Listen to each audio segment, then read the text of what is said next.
رايحين رايحين فين سلومة صحيح؟ رايحين فين؟ رايحين الفيديو اللي بتستنوه كل سنة، رايحين نشتري مشتريات رمضان. كل سنة وانتم طيبين. ولا أي حد بيديني أي مليم، أنا بتكلم بس بناء على تجربتي، بناء بشجع منتج بلدي بس. أصح وأبرك والله.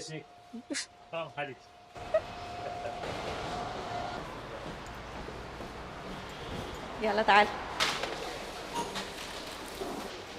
طبعا اي زياره للسوبر ماركت في اي وقت سواء مشتريات رمضان او غير رمضان لازم يكون معانا ورقه مكتوب فيها الطلبات اللي انا عايزاها، عشان ما اجيبش حاجه موجوده عندي اصلا، او ما اجيبش حاجه مكرره، او عيني تزوغ على حاجه المفروض ان انا ما اجيبهاش. فلما بكون لا كاتبه الليسته بتسهل عليا جدا وتخلي الشراء عمليه سهله واقتصاديه.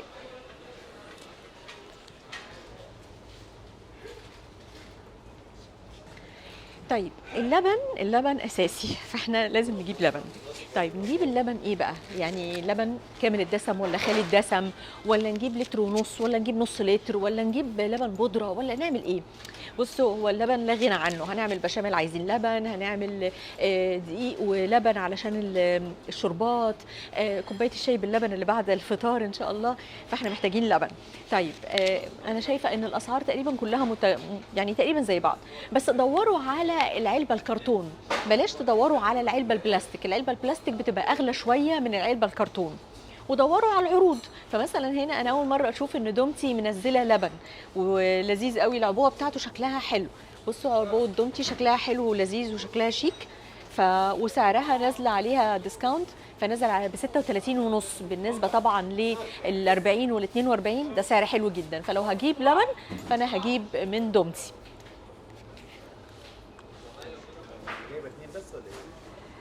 لا يعني انا بص هقول لك حاجه، خلينا نبقى واضحين.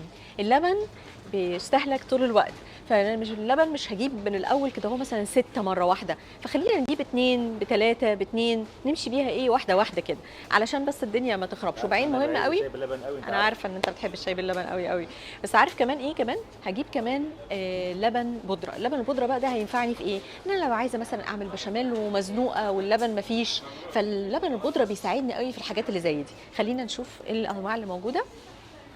ده نيوزيلندي ولذيذ قوي وحلو. لو الناس اللي بتبقى عايزه تقاطع فالنيوزيلندي ده حلو قوي، وكيس بلاستيك مش علبه كرتون، فسهل الشيل وسهل ان هو ايه يتخزن في المطبخ، مفيش فيه اي مشكله، وكامل الدسم. فانا جربت الماركه دي لذيذه كويسه حلو. فتعالى نشوف الرز بقى. بصصوا احنا عيله بتحب الرز، يعني احنا لازم نعمل رز كل يوم بغض النظر بقى عندنا اكل ايه، فاحنا لازم نعمل رز كل يوم طبعا باستثناء اليوم اللي بنعمل فيه مكرونه. فاحنا مع الرز يا سلمى واقفه المكرونه وراكي. ايه ده صح عندك حق، الرز في الاخر هنا خالص. طيب الرز بقى احنا يعني انا اتعودنا دايما نجيب الشكاره ال5 كيلو بتاعه الضحى دي، لكن ترشيدا للانفاق ويعني عشان الاحداث والكلام ده كله، فاحنا محتاجين ان احنا نقلل شويه من استهلاكنا للرز. كده لو حسبنا ان انا عايزه كوبايه رز في اليوم، يعني انا محتاجه مثلا ايه 3 اكياس رز تقريبا عشان طول الشهر، مع حساب ان احنا هنتعزم مره وعندنا يوم مكرونه. فايه رايك؟ تمام.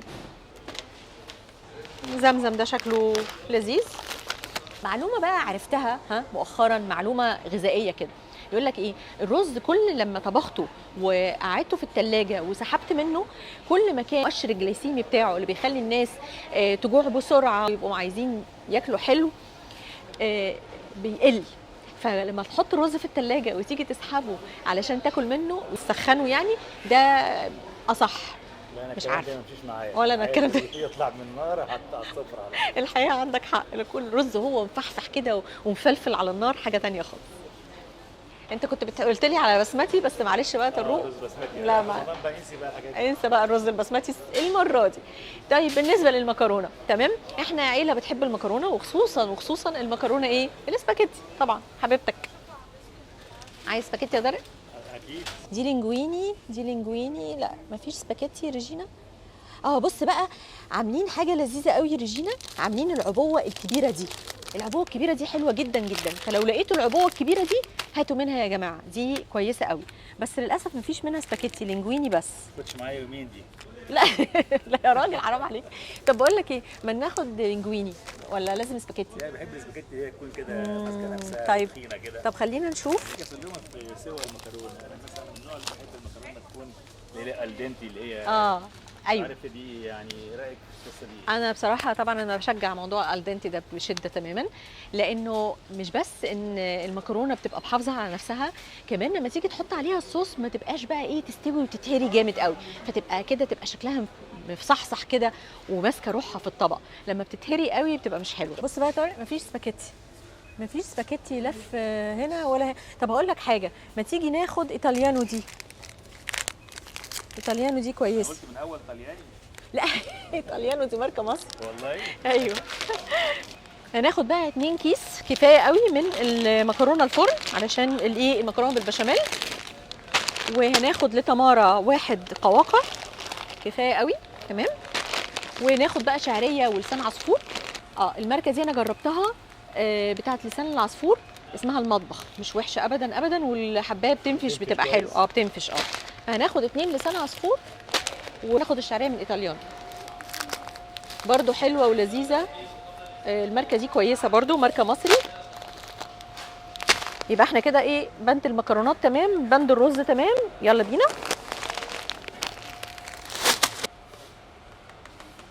دوبيلا بقى ماركه مصري لطيفه جدا جدا، معتنيه اكتر بالصحه، فبتعمل المكرونه طبعا غير المكرونات التانية، بتعمل مكرونه بالشوفان. فدي المكرونه الشوفان دي اللازانيا، ودي الفيوزيلي برضو شوفان، فمن الحاجات اللذيذه جدا. وبعدين هي ماركه كويسه قوي ومحترمه، وبتعمل كمان دي على فكره، فلطيفه قوي قوي. وبتعمل كمان اللازانيا اللي بالسبانخ. انا ايه رايك نجرب اللازانيا اللي بالسبانخ دي يا طروق؟ يلا نجربها مره، يلا بينا. انت فين؟ انت هنا عند الزيت. ايوه مشكله حياتنا، انت عايز التحمير. طب ما احنا عايزين نبطل بقى تحمير يا طروق ولا ايه؟ طيب ماشي، قولي لي ايه البديل يعني؟ البديل بص يا سيدي، يعني احنا عندنا مشكله دلوقتي في الزيت، ان الزيت غلي، فاحنا مش عايزين كل شويه نحمر. يعني هنجيب ازازه زيت، مش هقول لك ان احنا مش هنحمر، لكن هنخلي مثلا ايه السمبوسك نحمرها في الفرن، نعمل فطيرات سمبوسك بدل ما تبقى السمبوسك اللي عايزه اقل كتير، نعمل فطيرات تتحط في الفرن، او نعمل سبرينج رولز برضو في الفرن تبقى حلوه. ايه رايك؟ يعني جايه في رمضان يعني وتقرطي علينا كده؟ طب ما اعمل ايه طيب؟ بصوا بقى، في زيت انواع دلوقتي بقت مستورده من اوكرانيا، سعرها مش بطال. اوكرانيا؟ سعرها مش بطال، بس حرب. بس انتبهوا كويس قوي ان الزيت ده زيت مخلوط، مش زيت صريح. وهنا بقى المشكله، هنا مشكله صحيه جامده جدا جدا، فخلي بالكم ما تنخدعوش بالسعر، لانه الزيت المخلوط ده مش صحي تماما. انتوا مش عارفين ان في زيت نخيل وبيبقى فيه انواع اخرى من الزيوت، وده مش بيبقى حلو، فانتبهوا للنوع اللي بتجيبوه. انا عايزه اقول لكم حمروا في زيت زيتون، لانه اصح كتير كتير حتى لو زيت زيتون، لان زيت الزيتون بيتحمل درجات حراره عاليه جدا ومناسب جدا ومهم قوي للصحه. مفيش غالي، خلينا نجيب زيت ذره او زيت عباد الشمس، اقل حاجه نقدر نعملها، ولو حطينا الحاجه في الفرن اصح وابرك والله.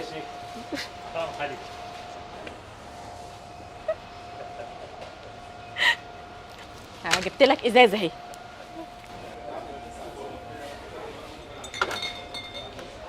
بصوا بقى، لو هتجيبوا خل وعشان تعملوا بيه اي حاجه، وخصوصا السلطه مثلا، فانا انصحكم بخل التفاح، مش الخل العادي. الخل العادي ده يعني بلاش، الخل العادي الابيض ده مفيش داعي منه خالص. دوبيلا برضو عامله خل تفاح، بصوا الازازه حلوه ازاي ورايقه. في بقى برضو ماركه هنا اسمها نبته، ونبته بقى عامله خل عنب طبيعي. انتوا عارفين طبعا خل العنب احسن واصح كتير كمان يعني، فلو عايزين تجيبوا خل عنب في ماركه هنا مصر اسمها نبته، والله مش بطاله ابدا، وشكل الازازه مش وحش ابدا. لا مش هجيب سمنه من دول، انا هجيب السمنه اللي انا متعوده اجيبها، اللي هي جاموسي كده حلوه كده بيضه، هجيبها لك دلوقتي من الثلاجات، حلوه جدا هتعجبك. بس خلينا نجيب مستردة، ودي ماركه مش مقاطع كويسه.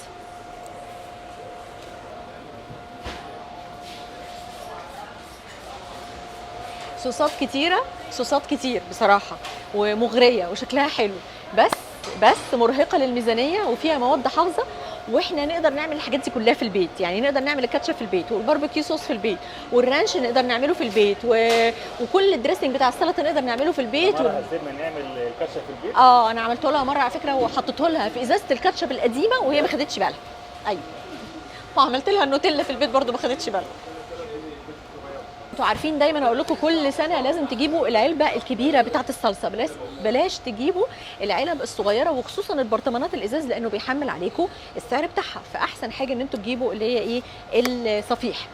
ميزتها بقى ان هي عندها الغطا البلاستيك ده.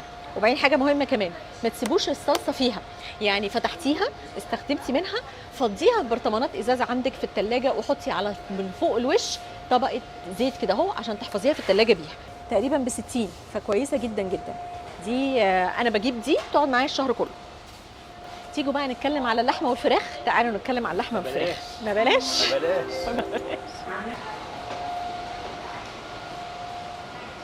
كيلو اللحمه بكام النهارده؟ بلاش اللحمه يا سلمى، بلاش. طيب بص هقول لكم حاجه. خلينا يعني انا كل سنه انتوا عارفين انا باجي وباخد اللحوم والفراخ من السوبر ماركت، لان انا ببقى عارفاهم وضمناهم، والجزار بيقطع لي الحاجه بالطريقه اللي انا عايزاها. بس مؤخرا بديت ما اجيبش اللحمه من السوبر ماركت، علشان اكتشفت ان بيبقى في فرق برضو فلوس ما بين السوبر ماركت وما بين الجزار العادي، وبديت اروح اجيب من الجزار العادي. لو هتجيبوا حاجه من السوبر ماركت هاتوا لحمه مفرومه، اولا لان دي هتنفعك، وبعدين احيانا كتيره جدا بيبقوا عاملين عروض على اللحمه المفرومه. طيب ممكن اخد 2 كيلو لحمه مفرومه، بس كل نص في طبق لوحده. شكرا. كل نص في طبق لوحده ده احسن لك. اولا ان انت تبقي كده مقسمه الشغل بتاعك، فانت عارفه مثلا نص هتعمليه عصاج، نص هتعمليه كفته، نص تسيبيه في الفريزر للطوارئ، والنص الاخير هتعملي مثلا منه برجر او كفته رز. فانت كده بتبقي مقسماهم من السوبر ماركت وانت جايه اطباق، فتقدري تحطيهم في الفريزر وتبقي عارفه هتعملي ايه في كل حاجه. بس كده. فكل نص من دول هيبقى له غرض ويبقى له حاجه تتعمل بيها، هقول لكم عليها في فيديو تاني ان شاء الله. لو هنتكلم بقى في موضوع الفراخ بالذات، فاحنا هنا هنتكلم على ان ايه الامثل اجيب ايه. الامثل اجيب ايه؟ انا بفكر وشايفه بقترح عليكم يعني ان لو جبنا فرخه كامله، الفرخه الكامله دي هتقدري تعملي منها حاجات كتيره قوي. اولا تقدري تاخدي الصدور مثلا وتعملي منها مكعبات تعملي بيها اي حاجه. الوراك ممكن تتعمل بيها حاجه، العظم ممكن نسلقه ونعمل منه مرقه علشان الشوربه. فالفرخه الكامله هتبقى على المستوى العام احسن لك من ان انت تشتري قطعيات. كمان الوراك احسن كتير من ان انت تجيبيها من الصدور، برضو بتبقى بالنسبه للسعر بتاعها احسن.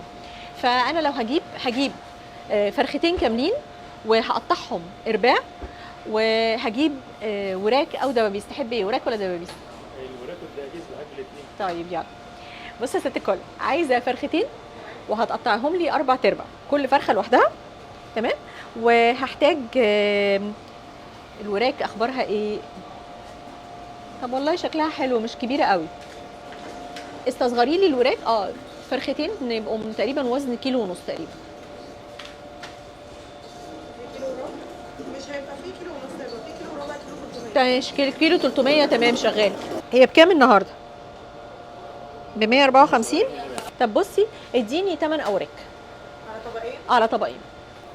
بانيه ولا ايه؟ لا هنستغنى عن البانيه.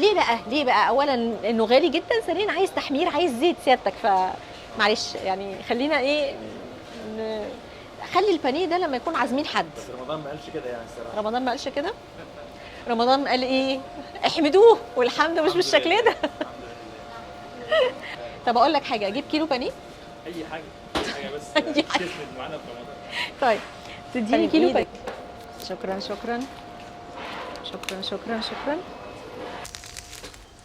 بص بالنسبه للبقسماط، انا بحب اجيب البقسماط، وخصوصا لما يبقى كيس كبير علشان ده اللي بيرمي وبيبقى اقتصادي اكتر. لكن لو انت في البيت عندك العيال بيعملوا سندوتشات كتير، وبيبقى في حواف في التوست، حواف في العيش، بواقي العيش الفينو، الحاجات دي كلها ممكن تشيليها وتنشفيها في الفرن وتعملي بقسماط في البيت عادي جدا. بالعكس ده يبقى احسن واوفر لك. احنا عندناش ناس كتيره بتاكل السندوتشات في البيت، فهجيب بقسماط. واحيانا انواع بقسماط تلاقوها لونها فاتح قوي كده، انا مش بحب الفاتح ده، انا بحب اللون اللي هو البيج كده، هو ده اللي بيدي لون حلو في التحمير. بما ان احنا جبنا بانيه يعني هنعمل ايه؟ ايه مالك يا سلوم؟ عارف ما بحبش ابدا اروح اي مكان سوبر ماركت اشتري طلباتي والاقي فيه حاجات تقع مش موجوده انواع، فاضطر اروح مشوار تاني لسوبر ماركت تاني، زي مثلا الشاي مثلا. انا كنت عايزه اشتري، احنا اتفقنا من مؤخرا ان احنا عايزين نبتدي نعمل الشاي في البراد على النار عشان نوفر كهرباء. نوفر كهرباء. انت عارف الكتل بيستخدم كهرباء، بيستهلك كهرباء، فاحنا عايزين نعمل شاي بقى زي زمان بقى على قديمه، هنغلي الميه ونحط معلقه الشاي تغلي غلوه نطفي يتخدر الشاي، عارف بقى الشاي وتصب كده والكلام الحلو ده. بس مش عارفه العروسه مش عامل عبوات كبيره، بص العبوه عامله ازاي والنبي، ده ايه ده؟ اعمل بيه ايه ده؟ كبيره بس مش موجوده النهارده مثلا. ما هو ده اللي بيجنني بقى، ان انا هضطر اروح مشوار تاني لسوبر ماركت تاني عشان اجيب البتاع. يلا روحي لوحدك بقى معلش. طب اقول لك ايه، ما تيجي نجرب الكبوس ده؟ جربته انت قبل كده؟ لا الصراحه انا ماليش قوي في السايب. الكابوس تي، الكابوس فاين بلاك تي. طبعا اللي مش مقاطع يا جماعه في ليبتون، اللي مش مقاطع في ليبتون اهو، عبوه كبيره ب 250 جرام اهي، 250 جرام، وفي عبوه اكتر. الناس اللي مش مقاطعه يعني لا براحتهم يعني. دي حريه شخصيه. ماشي دي حريه شخصيه. انا لازم لا انا مقاطعه، انا وانت مقاطعين، احنا عادي جدا يعني. فالناس اللي مش مقاطعه انا بديهم اوبشنز، كل واحد حر، كل واحد حر. تعال نجرب الكبوس ده، ولو عجبنا نبقى نجيب منه عبوه كبيره بقى. يلا تمام. بس نوقف هنا بقى شويه سلومه. ايوه الفول بقى انت عارفه والسحور. تمام. انا بحب فول الضحى يا جماعه، تلاقوا الفوليه كده بيضه كده وحلوه ومنوره كده. طيب عايز عدس؟ عايز عدس صح؟ انت اكيد عايز عدس. طبعا عدس عشان الشتاء يعني، بس ملوش علاقه برمضان يعني. ليه ما احنا يعني هنشرب شوربه عدس. العصفور والحاجات دي لا ما احنا جبنا خلاص، احنا بقى عايزين بقى دلوقتي نجيب عدس ونجيب الفول. طيب يا طروق، لوبيا ولا فاصوليا بيضه؟ واحده فيهم، اختار واحده. لوبيا ولا فاصوليا بيضه؟ والله هما الاثنين حلوين، بحب يعني مره كده ومره كده. هناخد واحد فاصوليا وواحد لوبيا. وطبعا احلى حاجه في الفاصوليا واللوبيا ايه؟ ان احنا قبل رمضان نسلقهم ونحطهم في الفريزر ونكيسهم على الاكله او الطبخه اللي احنا هناكلها. تمام اتفقنا؟ تمام. الفاصوليا البيضاء دي كمان على فكره تنفع في سلطه تحفه. عارف احنا عاملينها قبل كده السلطه دي، فاكرها؟ انا ماليش في السلطات. انا بحب السلطه. انا بتاع الحاجات المهمه على طول. انا بحب السلطه.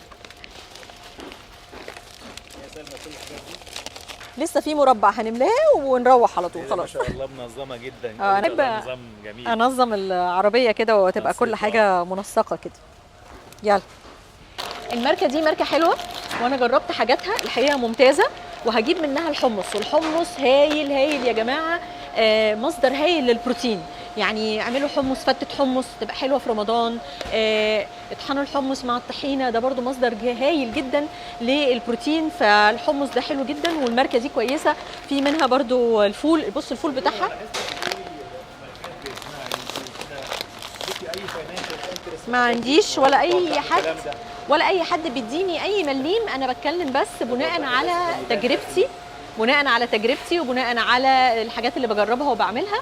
انا بس بحب افيد الناس، ما عنديش اي، انا بس بشجع منتج بلدي بس. احنا عندنا برضو في المؤتمرات لما اطلع اقول مثلا حاجه منتج يعني طبي معين، بوضح ان انا ماليش اي فاينانشال انترست حاجه زي كده عشان الناس تبقى عارفه ان انا بالظبط كده حايد يعني. بالظبط كده. الفول بتاعها كمان حلو قوي. العصاير العصاير لو عندنا عزومه بتتناول تعملي ايه؟ لا انا بحب اعمل الحاجات في العزايم فريش، يعني كركديه، وانت عارف الكركديه الاسواني اللي بيجي لنا هديه، هعمل ليمون، هعمل برتقال، بس شكرا جزيلا، مش هعمل اكتر من كده. قمر الدين بقى والحاجات دي. بص بقى يعني قمر الدين، انا بحب الخروب، انت عارف التمر هندي حلو. هنا في السوبر ماركت لسه ما حطوش الستاند بتاع رمضان، وانا انت عارف كنا عايزين نصور الحلقه عشان الناس مستنيينها، لكن لما تبتدي الحاجات دي تنزل فالخروب هاتوه من العطار، هاتوا التمر هندي من العطار. تاخديني معاكي مشوار للعطاره كمان؟ لا انا هعمله لوحدي عشان اجيب البهارات، خلي بالك. تعالى بقى اقول لك على السمنه، كنت انت بتسالني على السمنه. بص يا سيدي بقى، دلوقتي عندنا كذا ماركه للسمنه، السمنه البلدي الحلوه من منتجات الالبان، مصانع وشركات الالبان. انا بحب قوي الحاجات دي لانها بتبقى هايله وممتازه. الاصدقاء ماركه ممتازه، السمنه الجاموسي بتاعتها تحفه. اللي حلوه قوي كمان عزبتنا، بصوا لون السمنه، بصوا جمالها، تحفه تجنن.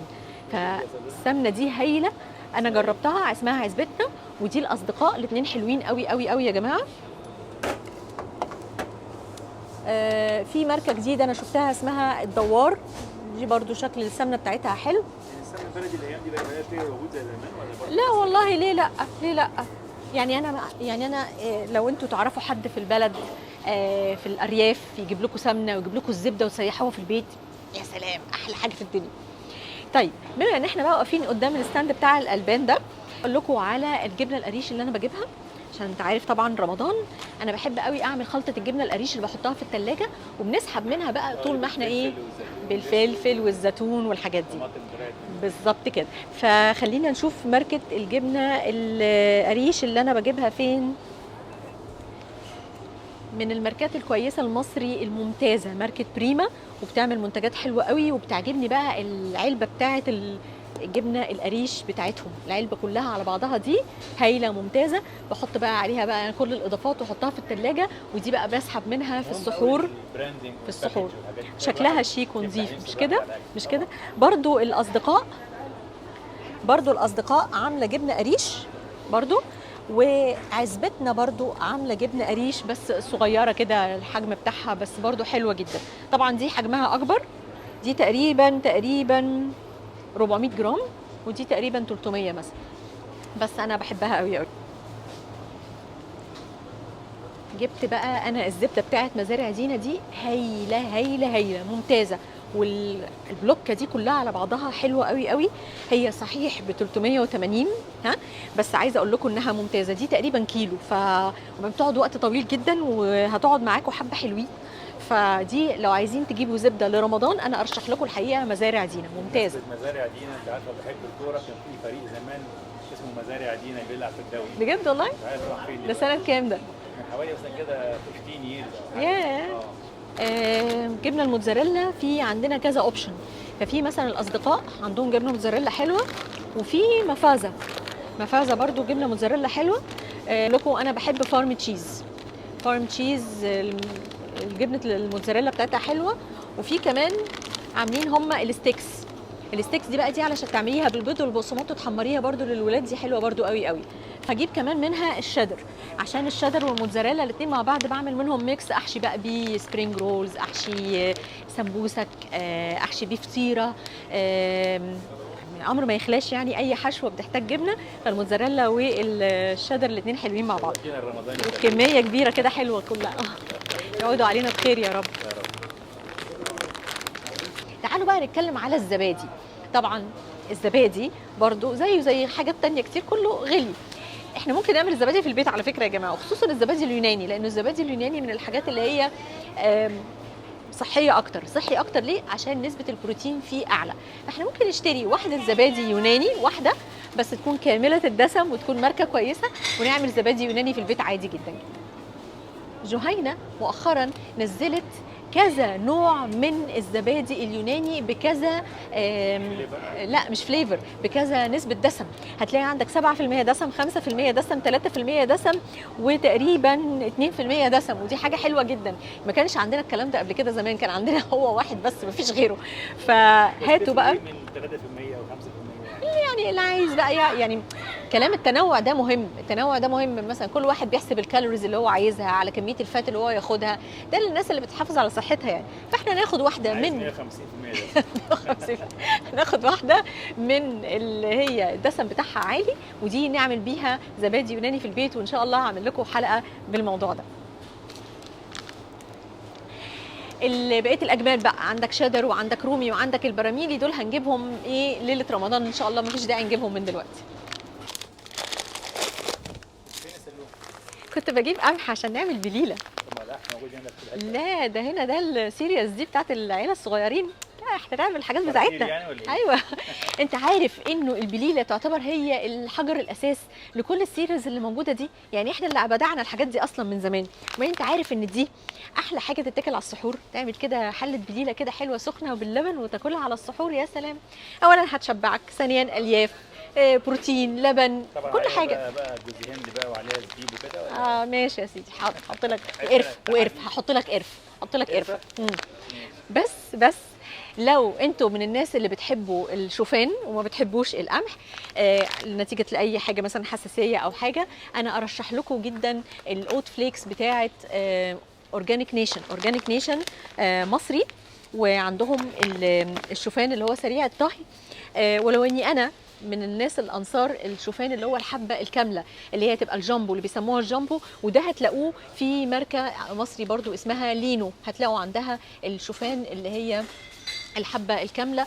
ده بالنسبه لي انا احسن، يعني لو عايز رايي يعني. بس برضو اورجانيك نيشن حاجاتها حلوه جدا. بص بقى، بيبقى فيه في كل سوبر ماركت في سيكشن كده بيبقى مكتوب عليه السيل او الحاجات اللي هي العروض المخفضه او الحاجات اللي هم عاملين عليها ديسكاونتس. فدي تبصوا عليها قبل ما تدخلوا تجيبوا الحاجات من جوه. ليه؟ علشان هتلاقوا فيها حاجات ممكن جدا تبقى كاتش، حاجات كويسه يعني مثلا هنا بص، شايف علبه التمر دي علبه تمر الوادي، شايف العلبه كبيره ازاي ما شاء الله.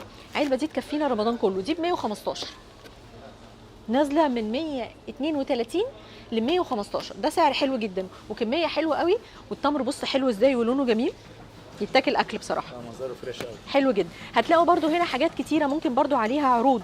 بص مثلا العسل بتاع هيرو، حلوه اللذيذه العبوه اللي هي البلاستيك وبتضغط كده بتنزل لتحت دي، زي السيرب. بص بقى، شفت لو احنا كنا بصينا على السكشن ده في الاول ما كناش جبنا. ادي اللوبيا والفاصوليا البيضاء الضحى نازلين عليهم ديسكاونت بالظبط كده، فانا هشيل دول واحط دول. حافظ على نظام العربيه. مشكلتي بقى ان انا دلوقتي لما اشيلهم لازم ارجعهم مكانهم. انت عارفني انا ما بحبش ارمي الحاجه في اي حته هناك، ولان هم لسه ما فرشوش فرشه رمضان، فهنا ما فيش المكان اللي اقدر اجيب منه المكسرات بتاعتي بالجرام. يعني في حتت هتلاقي فيها تبقى السايب، واخد مثلا اقول له انا اديني 100 جرام، اديني 150 جرام براحتي خالص. المتعلب ده اللي محطوط في الاكياس او في العلب فبيفرض عليا عدد معين من الجرامات انا مش عايزاه. عشان كده انا هدور على مكان تاني، للاسف هضطر اروح حته تانيه يكون فيها الحاجات بالجرام. هجيب مثلا هجيب مثلا 200 جرام سوداني، على 150 جرام بندق، على مثلا شويه عين جمل 100 جرام، هحط بقى معاهم شويه شويه زبيب وشويه جوز هند، فكده الموضوع يبقى لذيذ ولطيف، تبقى حشوه حلوه للقطايف او للكنافه. انت عارفني انا بحب انفع السوق، بحب انفع السوق البلدي اللي موجود في كل حي. في سوق بلدي كده حلو، هتلاقي بقى فيه خضار وتلاقي فاكهه، وتبقى متعرف على الناس هناك وعارفينك ويسيبوك تنقي براحتك، فيعني احسن بصراحه. احيانا كتيره بقى تروحي الخضراتي في السوق فتلاقي قاعده واحده ست كده جنبه كده مقعدها تعمل لك بقى كل اللي انت عايزاه، تقور لك المحشي، تعمل لك البسله، تعمل لك الفاصوليا. انا احب بقى اعمل الحركه دي، اروح بقى للست كده واشتري بقى مثلا كيلو فاصوليا، ولا خدي اعمليه على ما الف لفه وارجع لها، وبتنفعها بالمره بالظبط كده. وبكده خلاص خلصت جولتنا. اتمنى تكون الجوله عجبتكم، واتمنى تكون المعلومات فادتكم. يا رب ان شاء الله رمضان كريم علينا وعليكم، وكل سنه وانتم طيبين. كل سنه وانت طيبه يا سلمى. انت طيب. كل سنه ان شاء الله يا رب.